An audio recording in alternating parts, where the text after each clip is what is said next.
Okay. Hello. Is my voice Audible? आवाज आ रही है आप सभी को?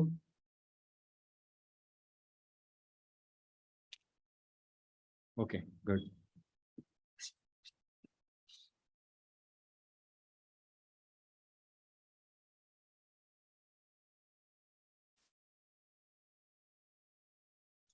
स्क्रीन विजिबल है एंड मेरा वीडियो भी विजिबल होगा। Okay, very good. ठीक है। तो प्रीवियस क्लास में हमने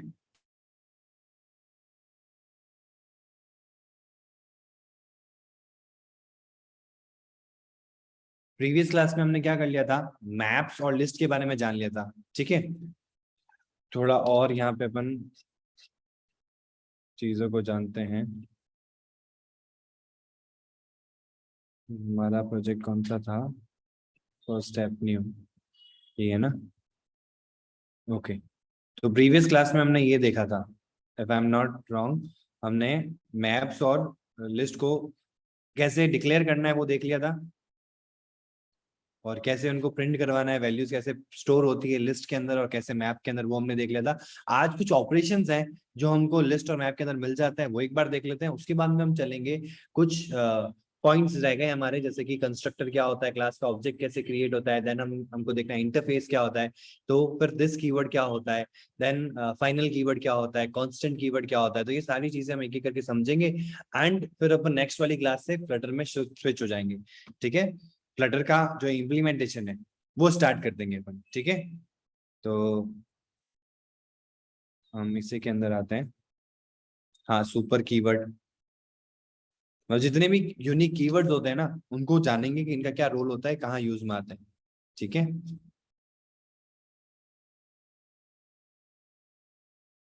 यहाँ पे आ जाते हैं, जैसे कि हमारा ये लिस्ट है। ठीक है। अब लिस्ट के अंदर मेरे को कुछ ऑपरेशन परफॉर्म करने हैं, तो सबसे पहले आ जाता हूँ मैं। ये नेम्स है हमारे पास में, डॉट। सबसे पहला ऑप्शन मिलता है लेंथ का। लेंथ क्या करेगा? इसकी लेंथ लेके आएगा। अभी लेंथ कितनी है इसकी? रमन और राजीव। ठीक है। तो मैं क्या करता हूँ, इसको रन करता हूँ। आ गया 2। दिख रहा है सभी को? हाँ, अभी दिख रहा है सभी को। तो फिर ये एक्स्ट्रा चीज क्या आ रही है? एक्स्ट्रा चीज ये आ रही है।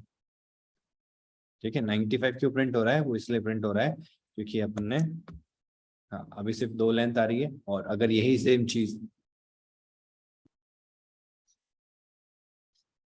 मैं यहाँ पे नेम्स की जगह नंबर प्रिंट कर रहा हूँ, नंबर डॉट लेंथ। नंबर देखो ये रहा। नंबर में कितना है? 1 2 3 4 5। तो यहाँ पे कितना आ गया? 5। ठीक है।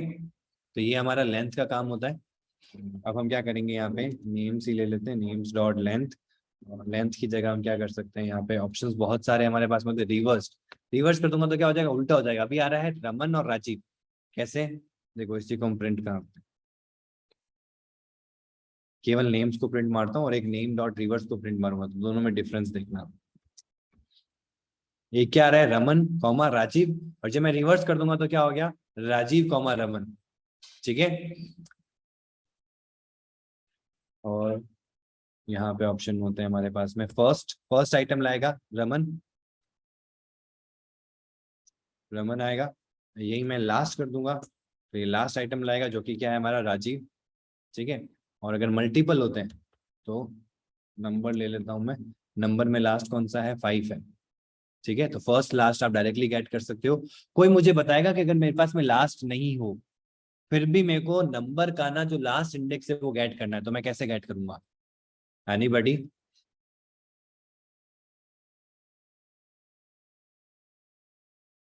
जो नंबर है हमारे पास में, ये जो नंबर है, इसका लास्ट वैल्यू गेट करना है, तो मैं कैसे गेट करूंगा? यहाँ तो आपने बोल दिया कि भाई डॉट लास्ट कर दो तो लास्ट वैल्यू आ जाएगी, डॉट फर्स्ट कर दो तो फर्स्ट वैल्यू आ जाएगी।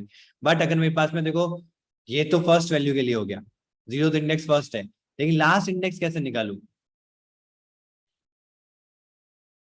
क्वेश्चन समझ में आया आपको कि नहीं आया? अब आप कहोगे नंबर 4। चलो, मेरे को यहाँ पे दिख रहा है कि ये वैल्यू है। मेरे को नहीं दिख रहा होता तो, यहाँ तो मेरे को दिख रहा है कि 4 आइटम्स हैं, 5 आइटम्स हैं, तो लास्ट इंडेक्स क्या हो जाएगा? 5 माइनस 1, तो 4 हो जाएगा।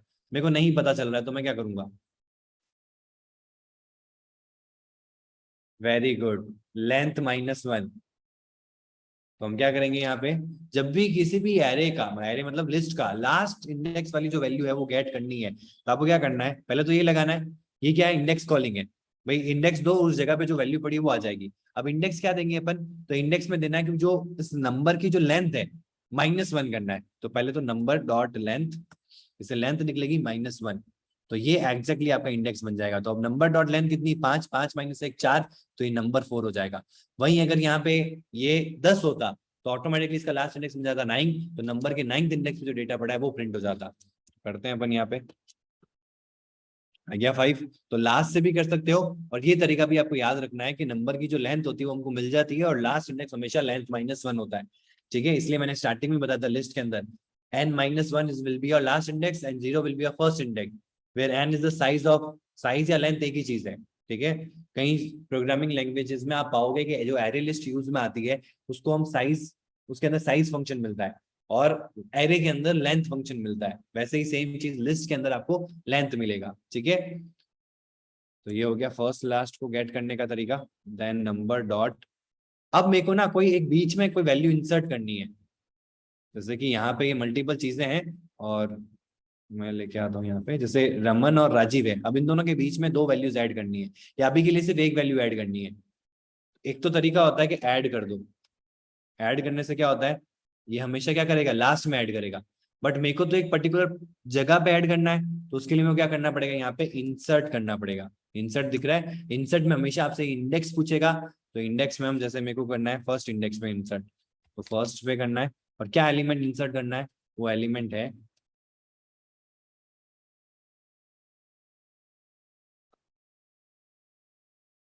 ठीक है, नंबर नहीं ले सकते नंबर की जगह, क्योंकि नेम्स है, नेम्स में करना है ना, तो नेम्स डॉट इंसर्ट।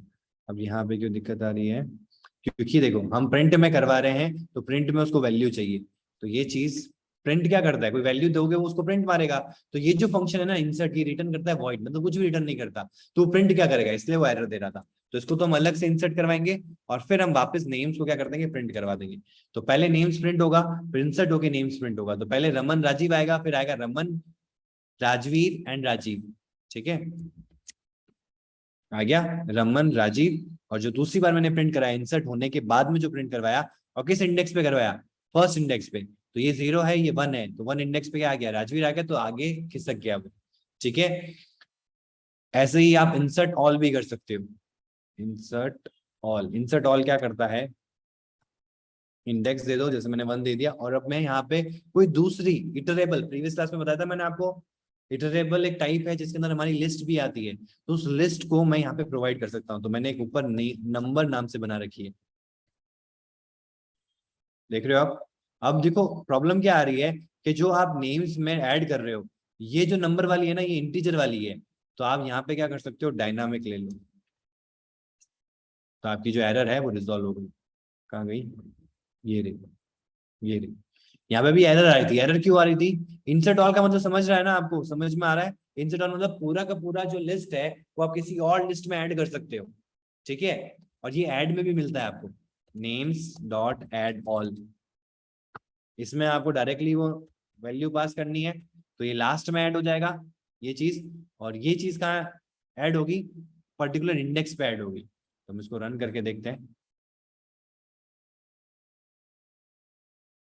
आ गया देखो, रमन राजीव 1 2 3 4 5, क्यों हुआ, क्योंकि मैंने यहाँ पे देखो एड ऑल किया, तो एड ऑल करने से क्या हुआ कि लास्ट में ये सारी वैल्यूज ऐड हो गई जितनी भी नंबर में पड़ी है। फिर मैंने क्या किया, प्रिंट को मतलब नेम्स को प्रिंट करवा दिया, तो ये वैल्यू प्रिंट हो गई।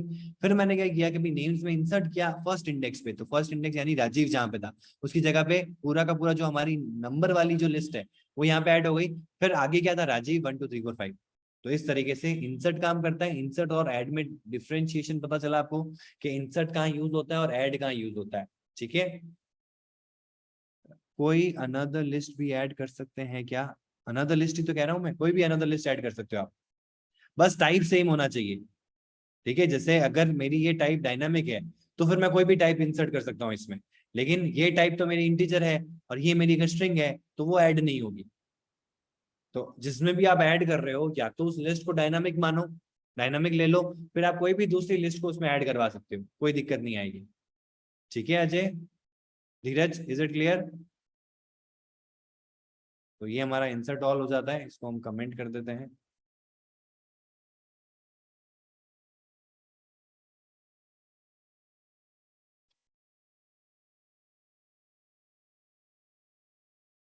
ठीक है, अब आते हैं नेम्स डॉट, यहाँ पे ऑप्शन होता है हमारे पास में इज एम्प्टी। अब इज एम्प्टी क्या लाएगा?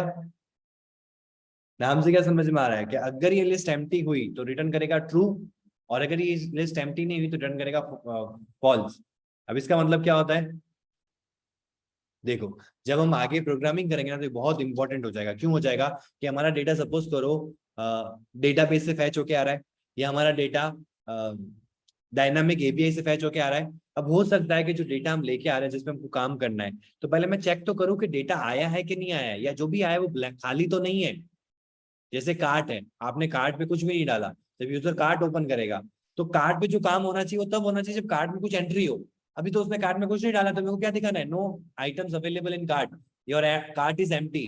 तो ये डिफरेंशिएशन कैसे कर पाऊंगा? कि मैं एक कंडीशन लगाऊंगा, if cart dot is empty, अगर वो एम्प्टी है तो ये डिजाइन दिखा दो, मतलब ये लेआउट दिखा दो। अगर एम्प्टी नहीं है तो वो लिस्ट वाला पैटर्न में हम उस पर कार्ट दिखा देंगे। समझ पा रहे हो? इसमें एक उल्टा भी मिलता है, इज नॉट एम्प्टी, इसका उल्टा काम है। इज एम्प्टी क्या करता है? जब एम्प्टी आएगा तो ट्रू रिटर्न करेगा, जब एम्प्टी नहीं आएगा तो फॉल्स रिटर्न करेगा। जब इज नॉट एम्प्टी क्या करेगा? जब एम्प्टी नहीं होगा तो ट्रू रिटर्न करेगा, और जब एम्प्टी होगा तो फॉल्स रिटर्न करेगा। जस्ट उसका ऑपोजिट है। ठीक है, फिर यहाँ आ जाते हैं हम, फर्स्ट लास्ट हमने देख लिया इज नॉट।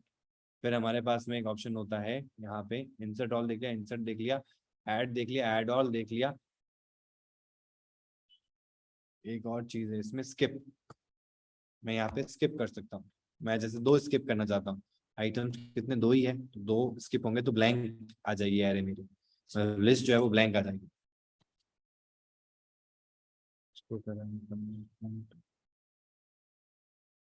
अच्छा, देखो, रमन राजीव को ऐड किया, उसके बाद मैंने एड ऑल को कमेंट ही नहीं किया।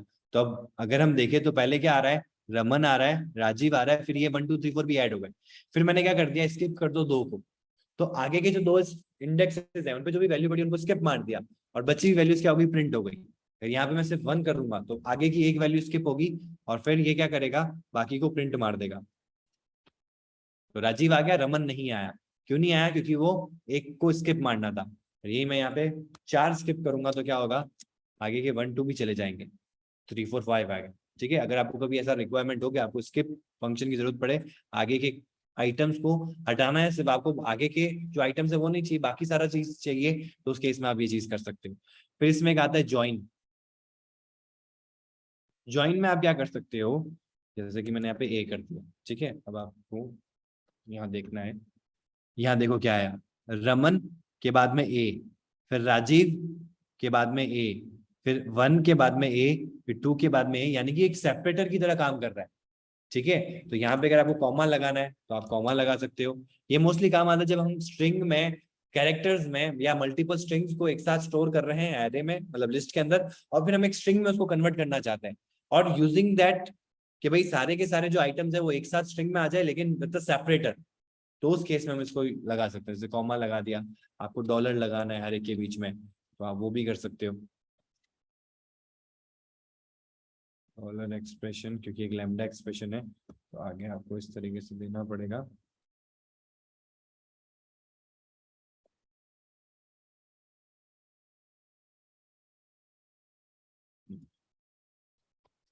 अब आ जाएगा डॉलर। तो ये क्या होता है कि जब कोई इन्वर्टेड कोड्स में ऐसी चीज आ रही है जो एक्चुअल में एक वैल्यू क्रिएट कर रही है, जो जो लिखी जाती है, ठीक है, मतलब वो एक स्ट्रिंग के फॉर्मेट में नहीं, वो किसी और के लिए भी काम आती है। जैसे डॉलर साइन है तो हम आगे क्या करते हैं? कुछ वेरिएबल को कॉन्केटेनेट करने के लिए लैम्डा फंक्शन के लिए डॉलर को यूज करते हैं। तो अगर डायरेक्टली आप डॉलर लोगे तो वो एरर शो करेगा। तो अगर ऐसी कोई चीज आ रही है जो जैसे कोट्स है, डबल कोट्स में सिंगल कोट्स लगाने, तो आप उसके आगे क्या लगाओगे? बैक स्लैश लगाओगे और फिर उसको स्पेशल कैरेक्टर को लिखोगे, तो वो चीज भी प्रिंट हो जाएगी। ठीक है, समझ में आएगी ये चीज? तो ये हमारा ज्वाइन होता है। एंड फिर हमारे पास में आता है रिमूव का ऑप्शन। अब रिमूव में देखो कितने सारे ऑप्शन है, आप पूरी की पूरी रेंज जो है वो रिमूव कर सकते हो। एक और चीज यहाँ पे, रिमूव एड। सबसे पहले तो हम रिमूव एड करते हैं कि भाई सेकंड इंडेक्स में जो डेटा पड़ा है, सेकंड इंडेक्स मतलब ये 0 हो गया, रमन जो है 0, राजीव जो है वो 1, और जो 1 है एक्चुअल में वो सेकंड इंडेक्स है। समझ पा रहे हो? कंफ्यूज तो नहीं हो रहा कि जो 1 है वो सेकंड है। यहाँ 1 देखो किस प्लेस पे है, उससे डिफरेंशिएट हो रहा है कि भाई ये कौन सी इंडेक्स पे। तो 1 जो है वो एक्चुअल में थर्ड प्लेस पे, और यहाँ पे नंबरिंग स्टार्ट होती है 0 से, तो जो थर्ड प्लेस हो जाती है वो आपकी क्या बन जाती है, सेकंड इंडेक्स बन जाती है। ठीक है, तो हम इसको रन करते हैं, अभी देखना क्या प्रॉब्लम आती है यहाँ पे।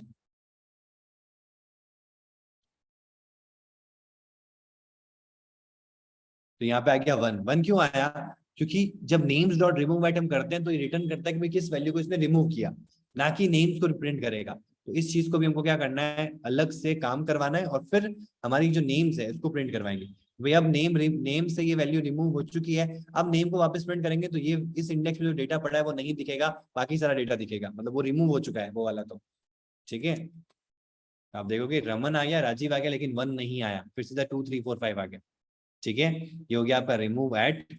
फिर हमारे पास में ऑप्शन होता है सिंपल सा रिमूव। रिमूव में आप डायरेक्टली वैल्यू रिमूव कर सकते हो, जैसे कि मेरे को 5 को रिमूव करना है, तो जहां कहीं भी लिस्ट में 5 दिखेगा वो सारी वैल्यूज को क्या कर देगा, रिमूव कर देगा, मल्टीपल अकरेंस को भी। ठीक है, फिर आ जाता है हमारे पास में रिमूव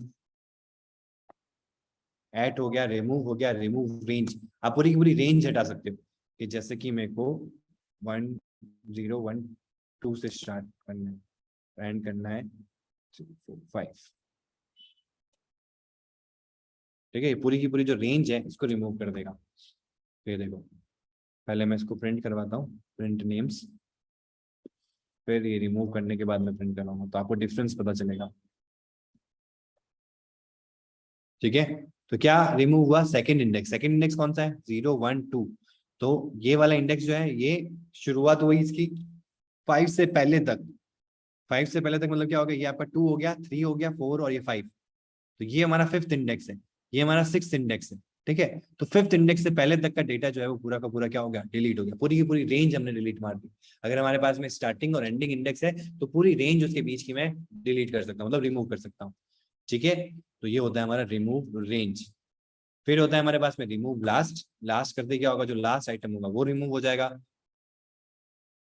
आप देख सकते हो लास्ट इंडेक्स में जो था वो रिमूव हो गया। ठीक है, फिर हमारे पास में एक और ऑप्शन होता है, ये हो गया remove last means dot first last हो गया। आगे बहुत सारे फंक्शंस हैं ट्रैवर्सिंग के, जब हम प्रैक्टिकली विजिट्स पे मैपिंग करेंगे ना तो वो फंक्शन का रोल समझ में आएगा आपको।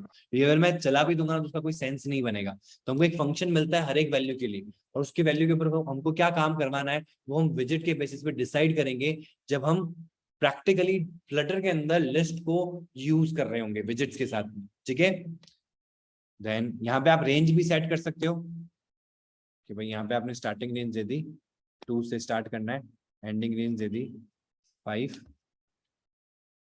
आप कोई लिस्ट ऐड कर रहे हो, जैसे कि यहाँ पे नंबर को ऐड कर रहे हो, नंबर भी एक क्या लिस्ट है। और जैसे कि सेट रेंज फंक्शन है वो रिटर्न क्या करता है, वॉइड रिटर्न करता है, तो हम इस प्रिंट के अंदर नहीं डाल सकते। ठीक है, इसको भी मैं कमेंट कर देता हूँ, और यहाँ पे हम नेम्स कर देते हैं। ठीक है, यहाँ पे सेमी कॉलन लगाना है, यहाँ पे हम ऐसे कर देंगे। ठीक है, तो यहाँ पे क्या हुआ, सेट रेंज। देखो जो हमारा यहाँ पे इंडेक्स है, इस जगह पे हमारी जो वैल्यू जा रही है वो नंबर वाली जा रही है। मैं एक और काम करता हूँ,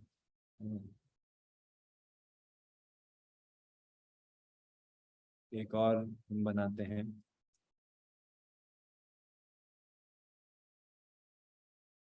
नंबर्स।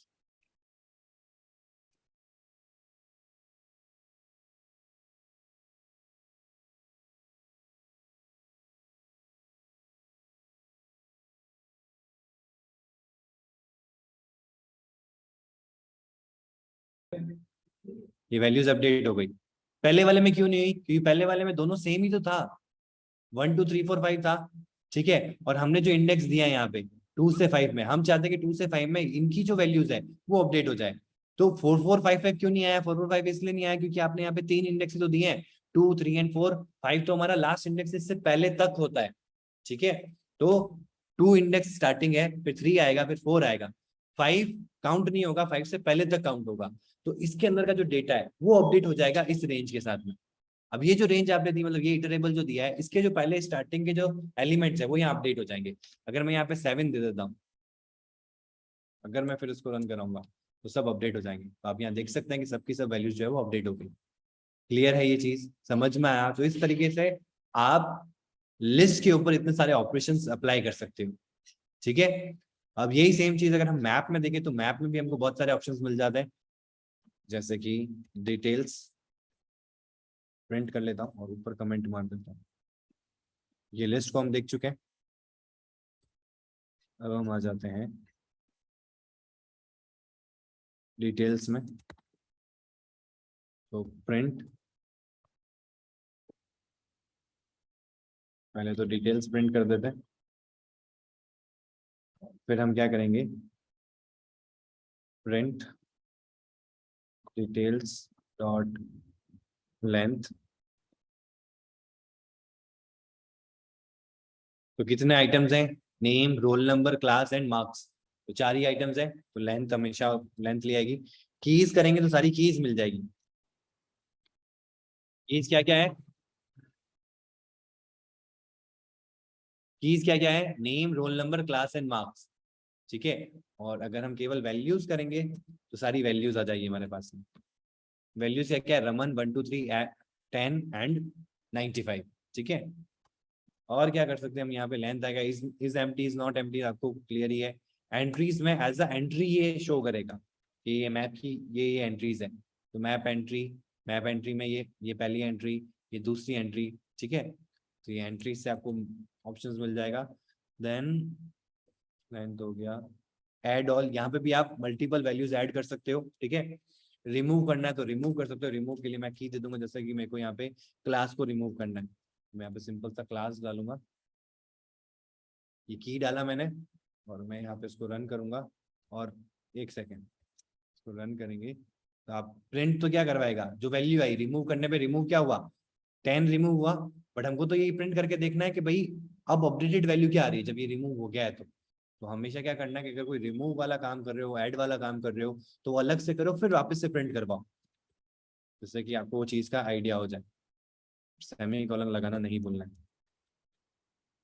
ठीक है, तो Raman, roll number, sorry name, role number, class और मार्क्स आ रहे थे पहले, फिर मैंने रिमूव कर दिया क्लास वाला की, तो उसके रेस्पेक्टिवली जो वैल्यू थी वो क्या हो गई, डिस्ट्रॉय हो गई। ठीक है, ऐसे ही मैं यहाँ पे ऐड कर सकता हूँ। ऐड आपको पता है किस तरीके से करते हैं, डिटेल्स कल वाली क्लास में हम देख ही चुके हैं। यहाँ पे एक नई की देनी है आपको, जैसे कि मेरे को देना है सेक्शन, और सेक्शन में मैं दे दूंगा सी। ठीक है, तो एक नई चीज ऐड हो गई, सेक्शन लास्ट में। ठीक है, और अगर अपडेट करना है तो अपडेट में मैं क्या करूंगा, डिटेल्स, जैसे मेरे को नेम को अपडेट करना है, या सपोज उसका रोल नंबर है जो 1 2 3 नहीं था, उसका 1 2 4 था, तो मेरे को अपडेट करना है, तो मैं की सेम रखूंगा रोल नंबर वाली। अगर मैं रोल नंबर की स्पेलिंग अलग कर दूंगा ना, जैसे मैंने सपोज दैट ये कर दिया, ये कई बार होता है, तो ये एक प्रॉब्लम है, और इस चीज को आपको अच्छे से ध्यान में रखना है। मैंने इसको ये करके किया, तो अब आप क्या सोचोगे कि रोल नंबर वैल्यू अपडेट हो जानी चाहिए, बट आपकी स्पेलिंग गलत है, तो की तो मैच होगी नहीं, तो एक और की क्रिएट हो जाएगी।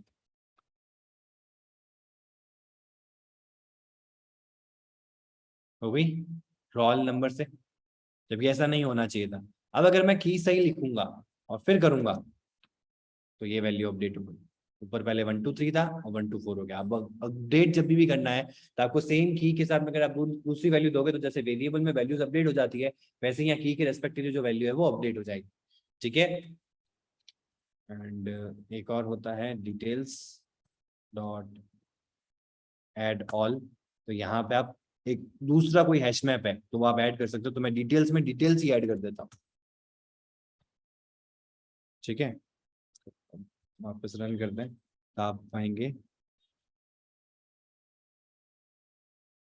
अपडेट किया क्या बन,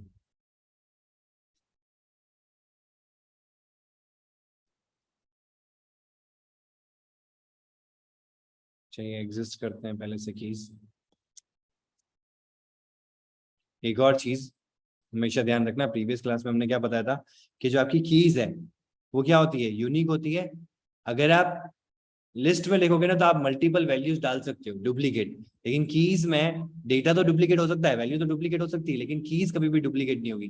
तो जब हम डिटेल्स में डिटेल्स ऐड कर रहे हैं तो क्या होगा, हमको क्या लग रहा था कि हम यहाँ पे ऐड होगा, लेकिन यहाँ पे ऐड क्यों नहीं हुआ, उसका लॉजिक आपके सामने ही है। यहाँ पे देखो कीज जो है वो आपकी यूनिक है, अगर वो ऐड भी करोगे तो क्या होगा, वो तो ओवरराइट हो जाएगी वैल्यूज। ठीक है, अब ऐड का तो फिर ऐड ऑल का मतलब क्या होता है, ऐड ऑल का मतलब यहाँ आता है कि जब आप कोई दूसरी वैल्यूज है, जैसे कि डिटेल्स की, जैसे जैसा मैं एक और हैश मैप बनाता हूँ, तो हम कॉपी करते हैं, एक और नया हैश मैप बनाते हैं। हाँ,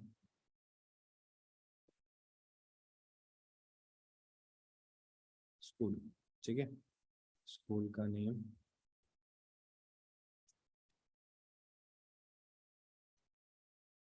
एड्रेस, ठीक है, दो चीजें हम यहाँ पे ले रहे हैं स्कूल के केस में, स्कूल का नेम,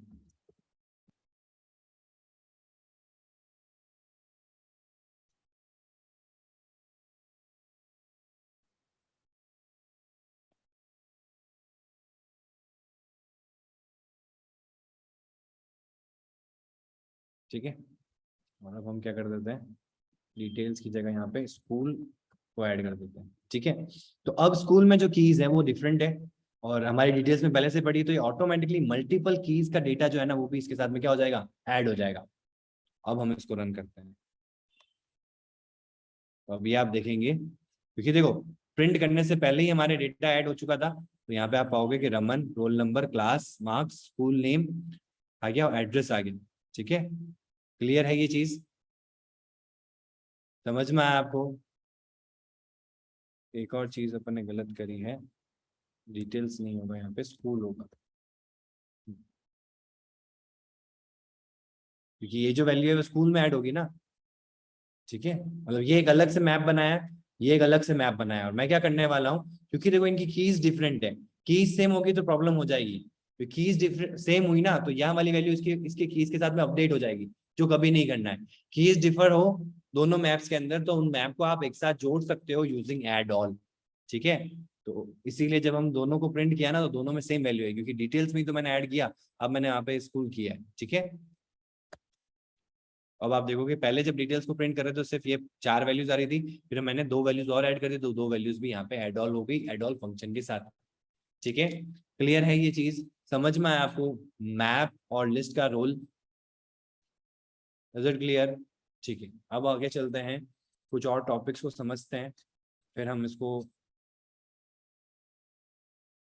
डार्ट बेसिक्स जो है वो हमारा एक जो ब्रीफ है डार्ट बेसिक का वो क्लियर हो जाएगा, फिर हम फ्लटर पे चलेंगे।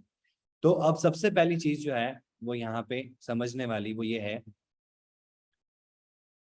What is constructor. कौन बताएगा मुझे कंस्ट्रक्टर क्या होता है,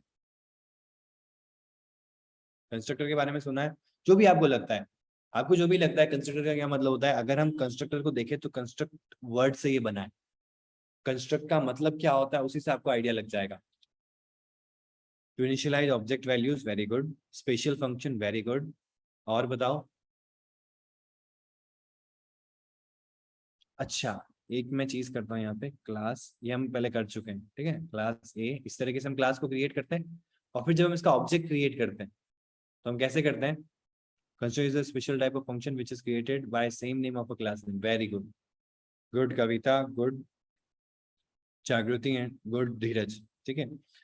देखो अब समझते हैं, जिनको आइडिया नहीं है कोई दिक्कत नहीं है, हम समझ नहीं तो यहाँ पे समझेंगे तभी तो हम इसको आगे इंटीग्रेट कर पाएंगे। तो ये क्लास बी बनाई, और इसमें कहीं पे मैं इसको यूज कर रहा हूँ, फॉर एग्जाम्पल मैं कैसे यूज करूंगा, इसका एक ऑब्जेक्ट क्रिएट करेंगे, तो ऑब्जेक्ट कैसे क्रिएट करते हैं, बी, याद है मैंने बताया था आपको, बी, फिर यहाँ पे आपका वेरिएबल आएगा इक्वल्स टू बी, ऐसा, ये क्लोज, ये किया था अपन ने। और इसका मैंने आपको रेफरेंस भी बताया था कि यहाँ पे जब हम इंटीजर का एक, हम जब भी हम वेरिएबल भी ले रहे हैं तो हम एक ऑब्जेक्ट ही तो क्रिएट कर रहे हैं इंटीजर टाइप क्लास का, तो यहाँ पे हमने इंटीजर टाइप दे दिया, फिर हमने यहाँ पे क्या लिया कि नंबर, तो ये वेरिएबल आपका आइडेंटिफायर हो गया, इक्वल्स टू आपने दे दिया 5। यहाँ पे हमने ऑब्जेक्ट क्रिएट नहीं करा क्योंकि ये प्रिमिटिव टाइप डेटा है, तो यहाँ पे टाइप डिफाइंड है, ठीक है, तो इस टाइप की वैल्यू आपके वेरिएबल में स्टोर हो जाएगी। यहाँ पे क्या हो रहा है कि यहाँ पे एक बी टाइप का वेरिएबल क्रिएट हो रहा है, ये क्लास है, इस टाइप का एक वेरिएबल हमने क्रिएट किया, उसमें उसी टाइप का ऑब्जेक्ट जो है वो हमने स्टोर करवाया। हम यहाँ पे एक क्लास का नहीं स्टोर करवा सकते, यही सेम चीज जो बी के केस में तो नहीं होगा, ये जो हमारा कंटेंट है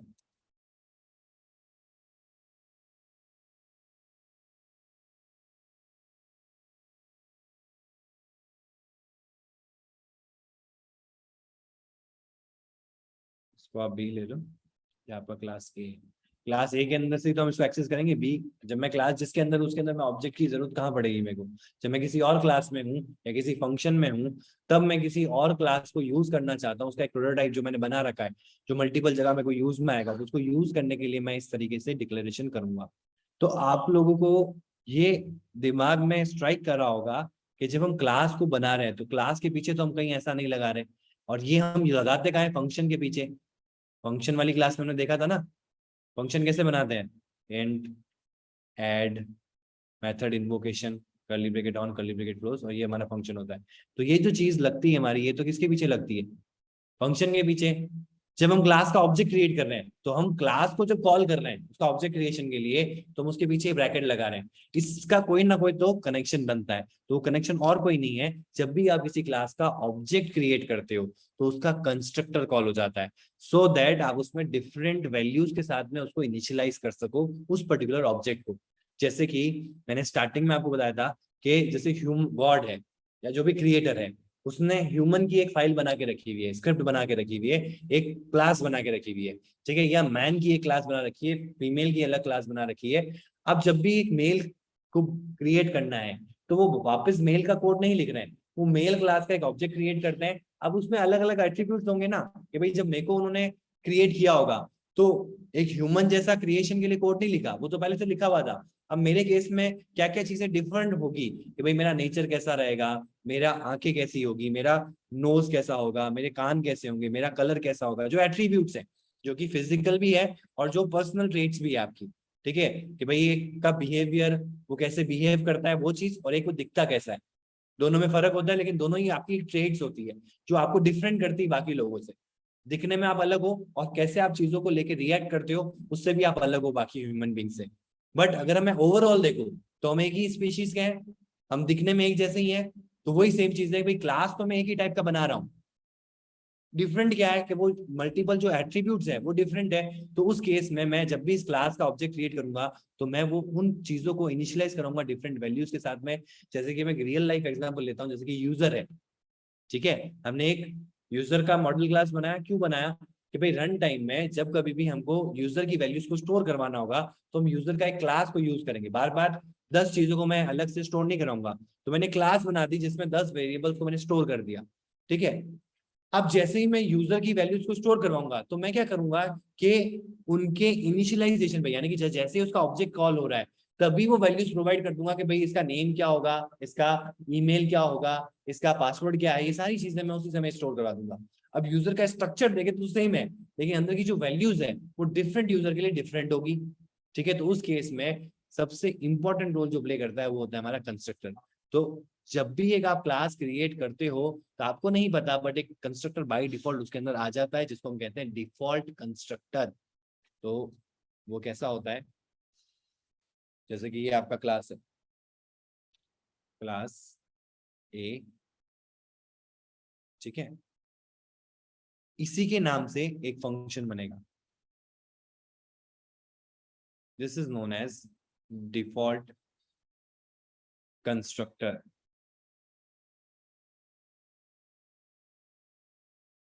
ये जो दिख रहा है आपको, क्लास का नेम है, उसी नेम से एक फंक्शन क्रिएट हुआ, तो इसीलिए इसको कहते हैं कंस्ट्रक्टर। एक ऐसा स्पेशल फंक्शन होता है।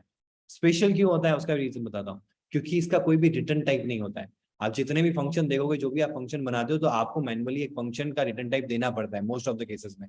तो वॉइड आपको लिखना पड़ेगा। हाँ, डार्ट के अंदर आप स्किप कर सकते हो, ठीक है, बट आपको मोस्ट ऑफ द केसेस में अगर कुछ भी रिटर्न नहीं करो तो वॉइड रिटर्न करना पड़ेगा। तो यहाँ पे कुछ भी वैल्यू रिटर्न करने की जरूरत नहीं है। ये एक ऐसा फंक्शन है जो आपके नाम, क्लास के नाम से बनेगा, जैसा क्लास का नाम है वैसा ही नाम होगा, और मेथड है, मतलब एक फंक्शन है, तो ब्रैकेट होंगे, ब्रैकेट ओपन, ब्रैकेट क्लोज। अब ये जब भी आप देखोगे, तो जब आप कॉल करते हो किसी क्लास का ऑब्जेक्ट बनाते हो, तो एक्चुअल में क्या कॉल होता है? यही तो कॉल होता है, ये जो चीज है, ये तो कॉल हो रही है। और ये जो मैंने लिखा है ना, उसको नहीं भी लिखोगे तब भी ये होता है, इसलिए इसको डिफॉल्ट कंस्ट्रक्टर बुलाया जाता है। डिफॉल्ट मतलब जो नहीं भी मानोगे तब भी रहेगा, ये तो डिफॉल्ट है। कुछ भी नहीं होगा तो ये तो होगा ही, ठीक है। अब मैं यहाँ पे आपको एक और चीज बताता हूँ कि इसका रोल का इंपॉर्टेंट हो जाता है। रोल ऐसे इंपॉर्टेंट हो जाता है कि जैसे मैंने क्लास बनाई यूजर, ठीक है, यूजर में क्या क्या वैल्यू ले रहा हूं मैं, यूजर में ले रहा हूं इंटीजर, नेम, सॉरी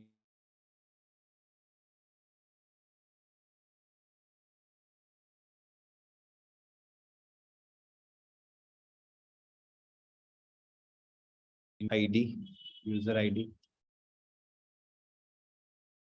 एंड मैं एक और चीज दे देता हूँ, स्ट्रिंग, मोबाइल नंबर। ठीक है, तो हमको क्या करना है यहाँ पे कि जब भी यूजर क्रिएट होगा तो हमको ये तीन वैल्यूज को असाइन करना है, और ये सबके लिए अलग अलग होगी। लेकिन अगर मैं यूजर का स्ट्रक्चर देखूं तो हर यूजर क्लास का मतलब जो जो मेरे प्रोग्राम में यूज आ रही है उन सब में तीन वैल्यूज ही आएगी, बट हर एक के लिए डिफरेंट आएगी। तो अब जब भी मैं इसको यूज करूंगा तो मैं कैसे यूज करूंगा, यूजर, जो भी मेरा यूजर है तो u1 इक्वल्स टू यूजर, और मेरे को ये वैल्यू क्रिएट करनी पड़ेगी। अब मेरे को ये वैल्यूज असाइन करनी है, जैसे ऑब्जेक्ट क्रिएट हो तो इनको वैल्यूज मिल जाए, तो उसके लिए मैं क्या करूंगा, यहाँ पे कंस्ट्रक्टर बनाऊंगा, user bracket this dot name comma this dot UID comma this dot mobile number. ये जो मैं आपको बता रहा हूँ ना, शॉर्ट तरीका है। शॉर्ट तरीका क्या है वो मतलब ये तरीका जो शॉर्ट तरीका है, ये किसका लॉन्ग वे बना है। अगर हम दूसरी प्रोग्रामिंग फील्ड में देखेंगे तो वहां पे क्या होगा, यूजर ऐसे ही लिखा जाएगा, यहाँ पे आ जाता है आपका क्या क्या चीजें चाहिए आपको, कि भाई मेरे को चाहिए एक तो नेम, एक चाहिए int UID, and then string mobile number. ठीक है, यहाँ पे इन्वर्टेड सेमी, ये क्या कहते हैं, curly bracket on and curly bracket close, ये क्या कहलाता है, हमारा इनिट ब्लॉक कहलाता है। ये जो आपको दिख रहा है ना, init block, this is known as init block. ये जो आपका यूजर के अंदर का जो ये ब्लॉक मिल रहा है, कोई जरूरी नहीं है ब्लॉक बनाओ भी। ठीक है, अगर आप ब्लॉक बना रहे हो दैट मीन्स आप चाहते हो कि जैसे ही क्लास का ऑब्जेक्ट क्रिएट हो उसी समय कुछ काम करवाना है, एट दैट इंस्टेंट, जैसे ही क्लास का ऑब्जेक्ट क्रिएट हुआ, क्रिएट होते ही कुछ काम कराना है, तो आप ये कर्ली ब्रेसेस के अंदर जो भी काम करोगे ये तब और तब एग्जीक्यूट होगा जब इस क्लास का ऑब्जेक्ट क्रिएट होगा। ठीक है, और मैं क्या चाहता हूँ कि भाई जो भी यूजर आगे से वैल्यू लेके आ रहा है तो मैं इन वैल्यूज को किस में असाइन करूँ, इनमें असाइन करूँ, और मैं जानबूझ के इन तीनों के नाम सेम रखें। तो अब मैं क्या यूज करूंगा कि अगर मैं इस वैल्यू को इसमें स्टोर करवाना चाहता हूँ, इस वैल्यू को इसमें स्टोर करवाना चाहता हूँ, क्यों करवाना चाहते हो, कि जब यूजर कॉल होगा तो यहाँ पे अब एरर आ जाएगी, क्योंकि अब क्या कॉल होगा, कंस्ट्रक्टर कॉल होगा ये वाला, और कंस्ट्रक्टर के अंदर क्या है, वो तीन चीजें मांग रहा है आपसे। ठीक है, तो वो तीन चीजें कैसे आएगी, यहाँ पे एरर कहेगा, वो कहेगा कि आप तीन चीजें दो। तो मैं क्या करूंगा, इस तरीके से ना, देखिए अब मैं कैसे दूंगा, यूजर नेम में जो भी नेम होगा वो आ जाएगा, कॉलन, यहाँ पे जो भी आईडी होगी जैसे कि ID 2 है वो आ जाएगा, और देन मोबाइल नंबर जो भी 9876321002। ठीक है, ये हमारा, अब ये ना होके ये एग्जीक्यूशन होगा। अब जब कभी भी मैं यूजर को यूज करूंगा, ठीक है, तो यहाँ पे डिफरेंट होगा ना हर एक यूजर के लिए, ये यूजर का नाम ये है, हो सकता है दूसरा यूजर आए, बट मैं क्लास तो वही यूज कर रहा हूँ। तो यहाँ पे आपको प्रैक्टिकल इंप्लीमेंटेशन समझ में आएगा यूजर क्लास का। तो क्लास क्यों यूज में आती है, क्यों ऑब्जेक्ट क्रिएशन का बहुत इंपॉर्टेंस बढ़ जाता है, क्योंकि इतना अगर ये चीज नहीं होती ना तो मेरे लिए बहुत ज्यादा रिडंडेंट कोड हो जाता। तो उससे बचने के लिए बहुत बेस्ट केस है कि हम क्लास को यूज करेंगे, ऑब्जेक्ट्स क्रिएट करेंगे। तो अब हमको डिफरेंशिएट भी तो करेंगे, तो डिफरेंशिएट करने के लिए जैसे हम उस क्लास का ऑब्जेक्ट क्रिएट कर रहे हैं तो उसी समय मैं डिफरेंट वैल्यूज के साथ में उसको इनिशियलाइज करवा सकता हूँ। तो उसके केस में आपका पैरामीटराइज कंस्ट्रक्टर जो है वो कॉल होगा, इसको कहते हैं पैरामीटराइज्ड कंस्ट्रक्टर। अब अभी प्रॉब्लम है, प्रॉब्लम क्या है, मैं आपको शॉर्टकट बता रहा था कि भाई इस तरीके से होगा तो क्या होगा, अब ये वैल्यू इसमें देनी है, तो मैं क्या करूंगा, this dot name equals to name semicolon. ऐसे ही दिस कीवर्ड याद है ना सभी को, मैंने बताया था क्लास के वेरिएबल को और उस ब्लॉक के वेरिएबल को अगर दोनों के नाम सेम है तो उनको आपस में डिफरेंशिएट करने के लिए आप दिस कीवर्ड को यूज कर सकते हो। तो दिस डॉट किसको रेफर करेगा, नेम को, इसको करेगा। दिस डॉट यूआईडी किसको रेफर करेगा, इसको करेगा, क्योंकि यहाँ देखे तो नेम अलग अलग है। हाँ, आप कहोगे यार इनको, इनके नाम चेंज कर दो ना, इसका कर दो ए, इसका कर दो बी, इसका कर दो सी, तो दिस लगाने की जरूरत पड़ेगी नहीं, फिर तो आप सिंपल सा क्या करोगे, name equals to A, UID equals to B and mobile number equals to C. But इससे रिप्रेजेंटेशन क्या हो रहा है, गलत हो रहा है। ये समझ में नहीं आएगा। जब आप बड़े लेवल के प्रोजेक्ट्स पे वर्क करोगे तो वहां पे बहुत सारी चीजें ज्यादा होंगी। तो आपका जो कोड है वो इस तरीके से होना चाहिए सामने वाले को समझ में आ जाए। हम आगे से भी तो नेम, यूआईडी और मोबाइल ही ला रहे हैं, वो चाहते हैं कि वो वैल्यूज इस क्लास के वेरिएबल्स में स्टोर हो जाए। तो उसके लिए मेरे को क्या करना पड़ेगा कि ये तो हमारे क्या हो गए, फंक्शन के पैरामीटर्स हो गए, ठीक है। इनकी वैल्यूज को मेरे को क्लास के वेरिएबल पे स्टोर करवाना है। और दोनों का इम्प्लीमेंटेशन जो आइडेंटिफिकेशन है वो तो सेम ही है ना, वो ला वैल्यूज उसी के लिए रहे और डालनी भी उसके लिए ही है, तो दोनों का नाम भी हम सेम रखेंगे ताकि हमको कंफ्यूजन ना हो। बस डिफरेंशिएट करने के लिए हम दिस कीवर्ड को यूज कर लेंगे। तो यहाँ पे मैंने this dot UID equals to UID किया और यहाँ पे this dot mobile number equals to mobile number, ठीक है। अब ये सेम चीज ना आसान कर दी मैंने एक लाइन में। मैंने पैरामीटर जो मिलेगा ना उसमें जो भी वैल्यू आएगी वो इधर स्टोर हो जाएगी, इसमें जो भी वैल्यू आएगी वो इधर स्टोर हो जाएगी, इसमें जो भी वैल्यू आएगी वो इधर स्टोर हो जाएगी। तो ये जो 3 लाइन का एडिशनल कोड हमने किया इसकी जरूरत ही नहीं पड़ती है, हम डार्ट में डायरेक्टली ये चीज कर सकते हैं। समझ पा रहे हो, गेटिंग माई पॉइंट। क्या जरूरी होता है ऐसा करना? कोई जरूरी नहीं होता है। तो फिर अगर हमको यूजर में सिर्फ नेम और यूआईडी देना हो, मोबाइल नंबर नहीं देना हो, तो क्या हम ऐसा कर सकते हैं जैसे कि बाकी चीजों में होता है? बाकी जगह क्या होता है कि आप कंस्ट्रक्टर ओवरलोडिंग भी कर सकते हो। कंस्ट्रक्टर ओवरलोडिंग क्या होता है? ओवरलोडिंग याद है ना सभी को, हमने मेथड ओवरलोडिंग के अंदर किया था। अच्छा मेरे को कौन बताएगा, कंस्ट्रक्टर मेथड ओवरलोडिंग डार्ट में कर सकते हैं कि नहीं कर सकते हैं?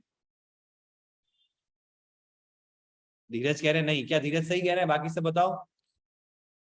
वेरी गुड, सबको याद है ना? हाँ अपन ने किया था कंपाइल टाइम पॉलीमॉर्फिज्म, याद है? और कंपाइल टाइम पॉलीमॉर्फिज्म को डायरेक्टली सपोर्ट नहीं करता है डार्ट, इसीलिए मैंने आपको ऑप्शनल पैरामीटर्स, पोजिशनल पैरामीटर्स का रोल बताया था कर्ली ब्रैकेट्स को लगा के, ठीक है। तो वही सेम चीज आप यहाँ पे भी कर सकते हो। तो हम ऐसा तो नहीं कर सकते कि हम मल्टीपल कंस्ट्रक्टर क्रिएट कर सके। अगर मैं यहाँ पे यूजर नाम से एक और फंक्शन बनाऊंगा कंस्ट्रक्टर के केस में, और इसका जो यहाँ पे 3 है तो यहाँ पे 2 दे दूंगा, कि जैसे string name comma int UID, केवल ये दिया। तो यहाँ पे इम्प्लीमेंटेशन तो अलग है ना, ये नेम सेम है भले ही, बट यहाँ पे 3 पैरामीटर्स हैं, यहाँ 2 ही पैरामीटर्स हैं। तो function with same name but different parameters और multiple parameters known as function overloading, where this is not function, this is constructor, तो इसको हम कह सकते हैं कंस्ट्रक्टर ओवरलोडिंग। बट डार्ट इसको सपोर्ट नहीं करता है ऑफिशियली, तो ये चीज आप डार्ट में नहीं कर सकते। बाकी दूसरी प्लेटफॉर्म पे अगर आप देखोगे जैसे जावा, कॉटलिन, तो आपको कंस्ट्रक्टर ओवरलोडिंग मिल जाएगी।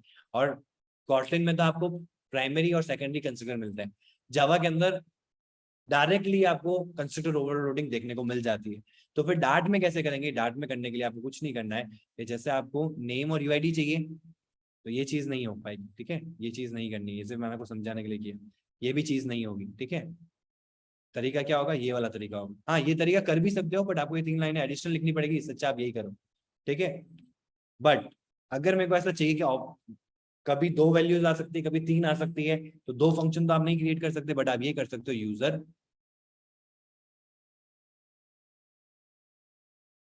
कर्ली ब्रैकेट, अगर देने ही देने हैं ये वैल्यूज तो आनी ही आनी चाहिए, तो आप इनको बाहर रख सकते हो। बाहर कैसे रखोगे?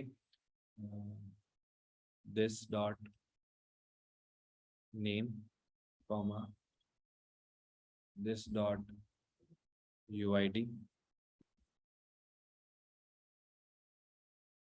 And curly bracket this dot mobile number. इसको आप डिफॉल्ट वैल्यू देना चाहो तो डिफॉल्ट भी दे सकते हो, नल देना चाहो तो नल भी दे सकते हो। ये ब्रैकेट ओवर नल दोगे तो फिर आपको क्या करना पड़ेगा? यहाँ पे क्वेश्चन मार्क लगाना पड़ेगा, यहाँ पे क्वेश्चन मार्क लगाना पड़ेगा, यहाँ पे क्वेश्चन मार्क लगाना पड़ेगा, ठीक है। ये मैंने आपको बताया था नल सेफ ऑपरेटर्स होते हैं। जब आपको नल को हैंडल कराना है तो जब आप उन वेरिएबल को डिक्लेयर कर रहे हो तो उनके टाइप में क्वेश्चन मार्क लगा दो कि इनमें नल वैल्यू भी आ सकती है। और अब जब इसको आप यूज करोगे तो आपको क्या करना होगा? सेफ ऑपरेटर यूज करना पड़ेगा कि भाई ये नल सेफ है, ये मैं गारंटी लेता हूं, तो आपको ऐसा एक्सक्लेमेशन मार्क लगाना पड़ेगा, ठीक है। Is it clear? समझ में आया आपको? कॉन्सेप्ट समझ में आया? मैनी लैंग्वेजेस आप डिस्ट्रक्टर, हाँ डिस्ट्रक्टर होता है डिस्ट्रॉय करने के लिए, इसमें डिस्पोज होता है, ठीक है। तो वो मेनली कोई क्या काम करता है डिस्ट्रक्टर का, देखो कंस्ट्रक्टर का क्या काम होता है, कंस्ट्रक्ट करना। ऑब्जेक्ट बना रहे हो तो ऑब्जेक्ट क्या हो रहा है, बिल्ड हो रहा है। बिल्ड, जब भी बिल्डिंग बनाते हो तो उसको क्या कहते हैं, कंस्ट्रक्शन चल रहा है, तो उससे आप कर सकते हो। जब भी ऑब्जेक्ट क्रिएट हो रहा है दैट मीन ऑब्जेक्ट बिल्ड हो रहा है। तो ऑब्जेक्ट बिल्ड होगा तो क्या होगा, क्रिएट हो रहा है, बिल्ड हो रहा है, दैट मीन्स कंस्ट्रक्टर कॉल हो रहा है। ठीक है, और जब वो ऑब्जेक्ट डिस्ट्रॉय करते हैं हम, तो वो क्या हो जाता है, डिस्ट्रक्टर की हेल्प से डिस्ट्रॉय हो जाता है। ठीक है, अब हम बात करते हैं, ये हो गया हमारे पास में कंस्ट्रक्टर। देन दिस कीवर्ड का रोल आपको समझ में आया। अब मुझे कौन बताएगा सुपर कीवर्ड। सुपर कीवर्ड हमने किया था इनहेरिटेंस में, इनहेरिटेंस हो गया था ना हमारा, बेसिक इनहेरिटेंस हो गया था।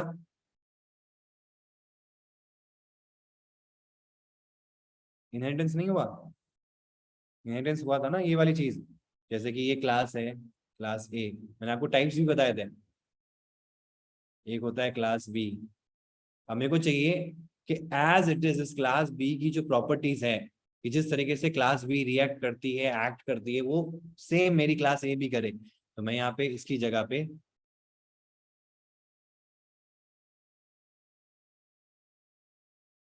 एक्सटेंड्स लगाऊंगा। कलर चेंज कर देता हूँ सो दैट आपको इजीली याद रहे। ये अपनी क्लास में हो चुका है, बट मैं एक बार ब्रीफ बता देता हूँ। यहाँ पे कर दूंगा बी। ठीक है, तो इसकी सारी प्रॉपर्टीज कौन एक्सेस कर सकता है, क्लास ए कर सकता है। क्लास ए बन जाता है हमारा सब क्लास, या आप कह सकते हो चाइल्ड क्लास। ये बन जाता है हमारा पेरेंट क्लास, सुपर क्लास। ठीक है, और इसको मैं सरनेम क्लास भी बुलाता हूँ, इसको हम नेम क्लास बुलाते हैं। ये नाम से जाना जाता है, ये सरनेम से जाना जाता है। ठीक है, और इसके लिए मैंने एक एग्जांपल भी बताया था कि जैसे हमारे फ्लटर के अंदर सबके सब विजिट्स ही हैं। तो अगर मेरे को कोई अपना विजिट बनाना है, तो मेरे को क्या करना पड़ेगा, एक क्लास क्रिएट करनी पड़ेगी। क्यों, खुद का विजिट क्यों बना रहा हूं, ताकि मैं मल्टीपल जगह यूज कर सकूं। तो मैं खुद का विजिट बना रहा और मल्टीपल जगह यूज करूंगा, तो मेरे को क्लास क्रिएट करनी पड़ेगी। अब एक विजिट जिस तरीके से रिएक्ट करता है, एक्ट करता है रियल टाइम में, वैसा ही मेरा क्लास भी रिएक्ट करे, तभी तो एक वो विजिट होगा। तो हमको क्या करना पड़ेगा, विजिट क्लास से उसको एक्सटेंड करवाना पड़ेगा। जब हम एक्सटेंड कराएंगे तो विजिट की भी दो क्लासेस होती है मेनली। एक होता है आपका स्टेटलेस विजिट, होता है स्टेटफुल विजिट। तो आपको ये डिसाइड करना होगा कि आपका विजिट स्टेटलेस बनाना है आपको कि स्टेटफुल बनाना है। ये आगे आपको समझ में आएगा कि जब हमको मल्टीपल स्टेट्स मैनेज करने होते हैं रन टाइम में, तो हम स्टेटफुल बनाते हैं। जब हमको स्टेट मैनेज करने की रिक्वायरमेंट नहीं है, तो हम स्टेटलेस बनाते हैं। ठीक है, बट इन एनी विच हमको एक विजिट क्लास उसको एक्सटेंड कराना पड़ेगा, ताकि हमारी क्लास भी एक विजिट बन जाए। ऐसा ही सेम हर प्लेटफॉर्म पे होता है। जैसे अगर आप एंड्रॉइड में जाओगे तो एंड्रॉइड में एक्टिविटी होती है, तो आपको अपनी क्लास को अगर एक्टिविटी बनाना है, तो जैसे एक्टिविटी रिएक्ट करती है, तो उसके लिए आपको क्या करना पड़ेगा, ऐप कॉम्पैक्ट एक्टिविटी से अपनी एक्टिविटी को एक्सटेंड करवाना पड़ेगा। ठीक है, क्लियर है। एक बार मैं चेक कर लेता हूँ क्या आंसर है। हाँ, यस, टाइप्स बताए थे। हाँ, टाइप्स भी बताया था मैंने आपको, बेस वो भी बताया था कि भाई क्या होता है इनहेरिटेंस। अब हम थोड़ा आगे चलते हैं। आगे क्या चलते हैं, मेथड ओवरराइडिंग पे चलते हैं। मेथड ओवरराइडिंग, कोई बताएगा मुझे ये क्या होता है।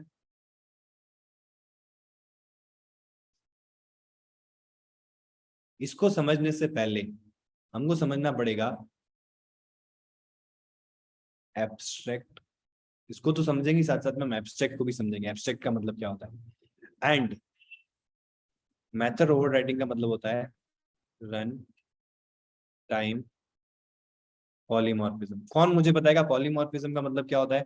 हम पहले भी देख चुके हैं कंपाइल टाइम पॉलीमॉर्फिज्म में, जो कि डार्ट फॉलो नहीं करता है, बट मैंने आपको बताया था पॉलीमॉर्फिज्म का क्या मतलब होता है।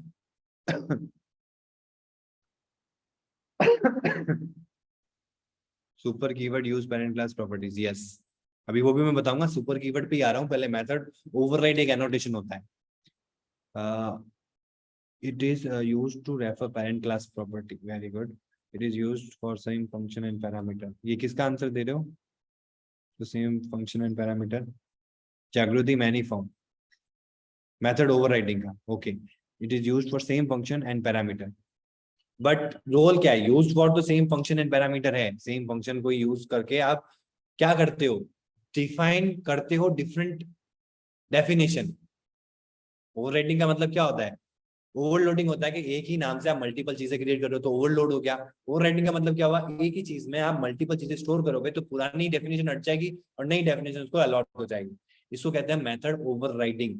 मतलब यहाँ पे जो फॉर्म्स क्रिएट होते हैं ना फंक्शन के, वो कंपाइल टाइम में नहीं दिखेंगे आपको, कंपाइल टाइम में ना दिखे, रन टाइम में आपको उसका एग्जीक्यूशन दिखेगा, इसलिए हम उसको बोलते हैं रन टाइम पॉलीमॉर्फिज्म।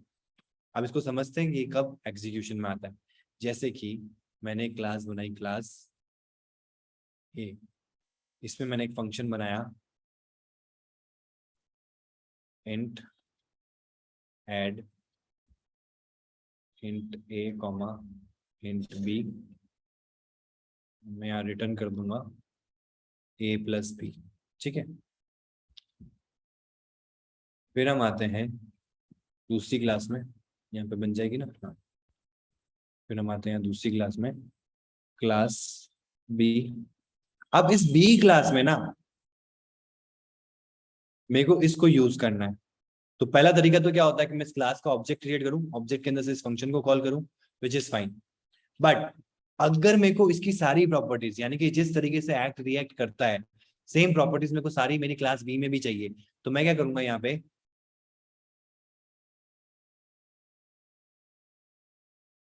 इनहेरिटेंस करूंगा। इनहेरिटेंस का मतलब क्या हुआ, एक्सटेंड्स ए, ठीक है। अब अगर मेरे को कॉल करना है इस फंक्शन को, तो मैं कैसे कर सकता हूं, सुपर डॉट ए, दिस किसको रिप्रेजेंट करता है, प्रेजेंट क्लास को। सुपर किसको रिप्रेजेंट करता है, पेरेंट क्लास को। प्रेजेंट और पेरेंट में डिफरेंस है।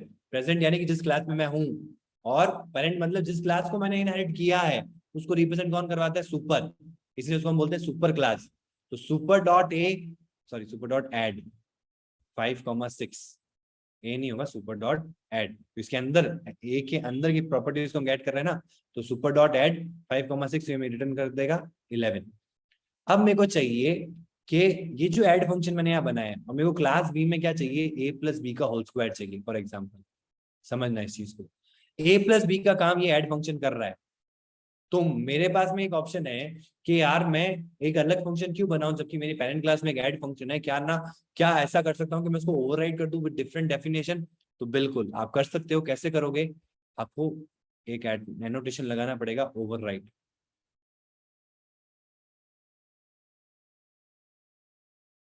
ओवरराइड, फिर जैसे आप ओवरराइड करोगे तो आपको आईडी में अगर काम करोगे तो सजेशन मिल जाएंगे, जो भी इसके पैरामीटर्स, मतलब इसके जो मेंबर फंक्शंस होंगे वो आपको यहाँ पे एक्सेसिबल मिल जाएंगे। आप उसको डायरेक्टली क्या कर सकते हो, एज इट इज, उसकी जो डिक्लेरेशन है वो एज इट इज आ जाएगी। जो वहां पे डिक्लेरेशन पता है ना क्या होती है फंक्शन की, ब्रैकेट के अंदर का काम नहीं आएगा, सिर्फ बाकी का जो डिक्लेरेशन है वो पूरा का पूरा आ जाएगा, ऐसा पूरा आ जाएगा, ये बाकी खाली आ जाएगा। अब इसके अंदर मेरे को अपना लॉजिक लगाना है। तो यहाँ पे मैं क्या कर रहा हूँ, इस ऐड फंक्शन की डेफिनेशन को ओवरराइड कर रहा हूँ। कैसे कर पा रहा हूँ, क्योंकि मैं अपने पेरेंट क्लास के फीचर, मतलब जो फंक्शंस हैं उनकी जो भी डेफिनेशन है उनको ओवरराइड कर सकता हूँ यूजिंग मेथड ओवरराइडिंग, ठीक है। तो इस फीचर को यूज करते हुए मैं अपनी ए प्लस बी वाली जो डेफिनेशन है वो यहाँ पे प्रोवाइड कर सकता हूँ। कैसे करूंगा मैं यहाँ पे लिखूंगा int sum equals to super dot add A comma B, ठीक है। तो ये करेगा, सुपर क्लास में जाएगा, ए डॉट बी का, ए कॉमा बी का मतलब एडिशन करके ले आएगा जो भी एडिशन आया। तो यहाँ पे सम आ गया, मेरे को तो उसका स्क्वायर करना है, ए प्लस बी का स्क्वायर करना है। तो मैं करूंगा यहाँ पे int SQR is equals to pow, function याद है ना पाव, क्या आएगा पहले, किसकी पावर करनी है, तो सम की पावर करनी है। कितनी पावर करनी, 2 पावर करनी। तो ये आ गया हमारे पास में स्क्वायर, और हम रिटर्न कर देंगे SQR। तो अब इस पर्टिकुलर ए क्लास के अंदर मैं इसको रिप्लेस करता हूँ, ठीक है, ताकि आपको कंफ्यूजन ना हो। इस ए क्लास के अंदर मैं कहीं पे भी अगर ऐड को कॉल करूंगा, ऐड 5,6, और एक मैं ऐड करूंगा सुपर डॉट ऐड 5,6, है तो वही एक फंक्शन, बट ये ऐड कॉल करेगा इसको, तो ये रिटर्न क्या आएगा, 121। कैसा आया, यहाँ पे गया 5,6, सुपर डॉट ऐड यहाँ पे आया 5,6, यहाँ से क्या रिटर्न मिलेगा 11, तो यहाँ पे आ जाएगा आपका 11, फिर पावर 11 का स्क्वायर, तो 11 का स्क्वायर कितना आ जाएगा 121, यहाँ पे आपको 121 मिल जाएगा। वही सेम इस ऐड को कॉल करूंगा 5 6 ऊपर से, तो ये क्या लाएगा हमारे पास में 11 लाएगा। एक ही फंक्शन रन टाइम में डिफरेंट वैल्यूज लेके आ रहे हैं, यानी कि डिफरेंट डेफिनेशन को एक्सेस कर रहे हैं, डिफरेंट डेफिनेशन उनके पास में है रन टाइम में, तो इसको कहते हैं हम रन टाइम पॉलीमॉर्फिज्म, मतलब एक ही फंक्शन के रन टाइम में मल्टीपल फॉर्म्स क्रिएट हो जाना, which is known as method overriding. ठीक है, क्लियर है? इससे हमको दिस कीवर्ड तो पहले ही क्लियर हो गया था, सुपर कीवर्ड समझ में आ गया होगा आपको, ओवरराइड एक कीवर्ड होता है जो आपको समझ में आ गया होगा। तो ओवरराइडिंग मतलब हमने यहाँ पे ऐड फंक्शन को ओवरराइड कर दिया, जो डेफिनेशन इसकी पेरेंट क्लास में थी उसको मैंने चेंज करके मेरी डेफिनेशन दे दी। इसका सेम एग्जांपल मैं आपको बताता हूँ, जैसे आपके दादाजी की एम्बेसडर थी पुरानी, ठीक है, अब वो पुराने जमाने की थी, जब पापा ने यूज करी तो उन्होंने ये सेम यूज कर ली, लेकिन जब आप उसको यूज कर रहे हो तो आपने कहा कि नहीं यार मेरे को तो मॉडिफाई करना है। कार को आप चेंज नहीं कर रहे हो, डिक्लेरेशन तो वही है, बस उसके अंदर का डेफिनेशन, अंदर का इंटीरियर, गेट अलग से खुलेंगे, तो वो सब आपने चेंज कर दिया, तो आपने क्या कर दिया, उसकी डेफिनेशन ही चेंज कर दी। समझ पा रहे हो? Getting my point? This is known as method overriding और रन टाइम पॉलीमॉर्फिज्म। अब एक चीज समझते हैं जो बहुत इंपॉर्टेंट है, वो है हमारा एब्स्ट्रैक्ट। एब्स्ट्रैक्ट का मतलब क्या होता है? एब्स्ट्रैक्शन सुना है आपने कभी? तो मुझे बताना चाहेगा एब्स्ट्रैक्शन का मतलब क्या होता है? What do you mean by data abstraction या एब्स्ट्रैक्शन?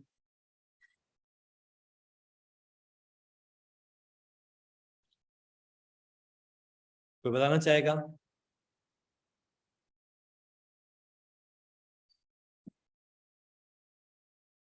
कॉफी मशीन देखी है आप सभी ने?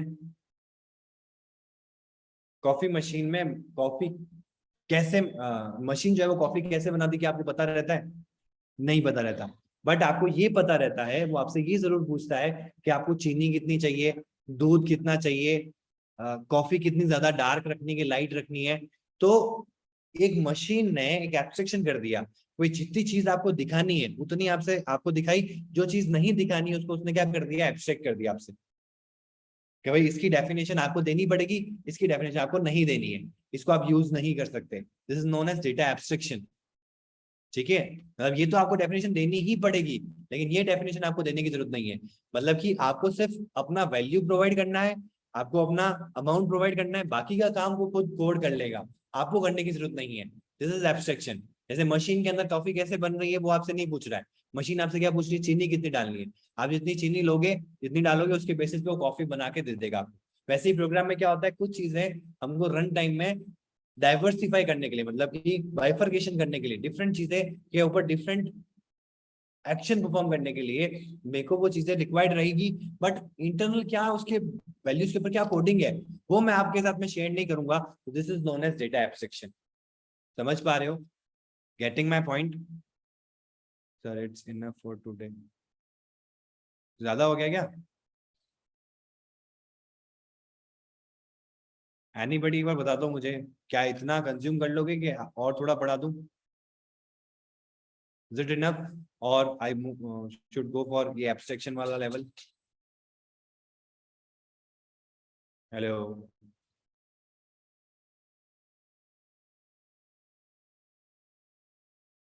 Okay. Yes sir, abstract कल करें। बाकी सारे भी बता दो, देखो मेरे को आपको सबका पॉइंट जानना जरूरी है। कितना टाइम क्या हो गया? 7:02। ओके, तो देखो अब नेक्स्ट क्लास में हम क्या करेंगे, आज डार्ट पूरा कर लो।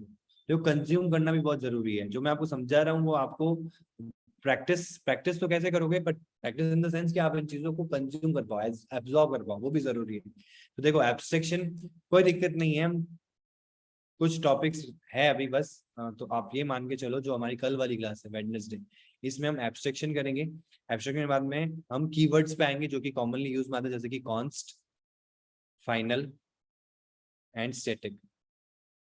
ठीक है, ये हो जाने के बाद में ये स्टार्टिंग का मेरे ख्याल से 10 से 15 मिनट लगेगा हमारा, ये समझ लेंगे अपन, उसके बाद में हम स्विच हो जाएंगे फ्लटर के अंदर। ठीक है, तो दैट आपके लिए कंज्यूमेबल भी रहेगा, और कल वाली क्लास में हम फ्लटर भी स्टार्ट कर देंगे, जैसा कि आप सभी की डिमांड भी है कि बहुत ज्यादा हो गया डार्ट, कोई दिक्कत नहीं है, बहुत जरूरी भी था। ठीक है, और कल वाले सेशन के एंड में मैं आपको डार्ट के और प्रोग्राम्स दूंगा, जिससे कि आपकी प्रैक्टिस और बढ़े। ठीक है, तो कुछ प्रोग्राम्स मैं दे चुका हूँ, कुछ प्रोग्राम्स और दूंगा, और इस सैटरडे तो मैं सैटरडे फिक्स भी कर देता हूँ, सैटरडे। तो Saturday will be having a doubt session, और डाउट के साथ साथ प्रोग्राम्स भी बनाऊंगा मैं। तो आपके डाउट जितने भी वो भी लेके आ जाना, प्लस जितने भी प्रोग्राम्स दिए उसमें जो भी मेन प्रोग्राम्स है जिसमें आपको ज्यादा प्रॉब्लम्स आ सकती थी, वो प्रोग्राम्स मैं यहाँ पे करवाऊंगा लाइव। ओके, ठीक है, is it clear? Session and करें अपन। हाँ, इंटरफेस।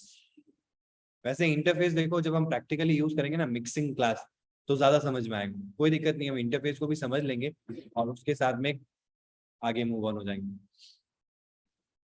सर डार्ट में ऊप्स कॉन्सेप्ट क्लियर कर देना। हाँ, ऊप्स कॉन्सेप्ट क्लियर हो जाएंगे आपके, ठीक है। और देखो कुछ तो आप प्रैक्टिस में जाओगे ना फ्लटर के साथ में, तो और क्लियर हो जाएंगे। तो मैं उतना भी डीप में नहीं जा सकता जितना रिक्वायर्ड है ना, और कुछ चीजें ऐसी होगी जब आप फ्लटर में जाओगे ना, तो कुछ चीजें आपको प्रैक्टिकली समझ में आएगी, क्योंकि वो चीज का रियल यूज ही वहां आ रहा है। जैसे इंटरफेस है, तो इंटरफेस का अभी मैं आपको भले एक एग्जांपल देके बता दूंगा, लेकिन जब आप प्रैक्टिकली फ्लटर में डेवलपमेंट करोगे, तो वहां पे ऐसी क्लासेस होगी जिनकी रियल टाइम में यूजेस हैं, तो वहां पे उसका एक प्रैक्टिकल एग्जांपल आएगा। तो ऐसा नहीं होगा कि वहां मैं डायरेक्टली यूज करूंगा, वहां मैं आपको एग्जैक्टली बताऊंगा, देखो ये डार्ट में हमने सीखा था, ये टॉपिक आज देखो यहाँ समझ में आएगा, ये चीज यहाँ पे एग्जाम्पल के तौर पे आपको समझ में आ जाएगी, क्योंकि अब इसका रियल लाइफ एग्जाम्पल आपके लाइफ में जुड़ रहा है फ्लटर के साथ में। ठीक है, क्लियर है? क्लियर है तो थम्स अप कर दो, एंड कोई डाउट है तो आप हैंड रेज कर दो। Okay okay, yes Bilal. जी सर, वैसे मैंने वो थम्स अप करना था, साथ में वो हो गया दूसरा। ओके, ठीक है, चलो। ओके, तो सेशन को एंड करते हैं। Till then stay home, stay safe, have a fantastic day today, good bye, see you.